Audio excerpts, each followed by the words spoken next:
নমস্কার। আমাদের এই হাতির প্রতিবেদনটি পাঠিয়েছেন আমাদের প্রতিনিধি রোহন সিং। এই মুহূর্তে পাথরপাড়া ফেসবুক পেজের মাধ্যমে দেখতে পাচ্ছেন আপনারা দলহাতি। এই দলহাতিগুলি আছে বর্তমানে অবস্থান করছে টাঙ্গাসলের জঙ্গলে। এই টাঙ্গাসলের জঙ্গল থেকে হাতিগুলো যাচ্ছে অভিমুখ গোয়ালডাঙ্গার কেনেল পাড়ের দিকে। ততএব সতর্ক থাকবেন, প্রত্যেকেই সাবধানতা অবলম্বন করবেন। ওই জঙ্গল লাগোয়া যত গ্রাম আছে অবশ্যই সাবধানতা অবলম্বন করবেন, কারণ হাতিগুলো যে কোনো মুহূর্তে যে কোনো দিকে যেতে পারে। গোয়ালডাঙ্গা কেনেল পার করিয়ে এখন অভিমুখ কোন দিকে বলা যাবে না। ততএব পাথরপাড়া ফেসবুক পেজের মাধ্যমে আপনারা এই সতর্কমূলক অবশ্যই মেসেজটি পাবেন। আর পাথরপাড়া পেজটিকে অবশ্যই ফলো করুন।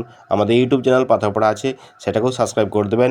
আর আমরা এই মুহূর্তে এই টাঙ্গাসলের পুঙ্খানুপুঙ্খ গতিবিধি হাতির আমরা অবশ্যই জানাবো এই পাথরপাড়া পেজের মাধ্যমে। চলুন, ভিডিওটা অবশ্যই যদি পারেন লাইক করবেন আর আমাদের পাথরপাড়া পেজকে ফলো করুন।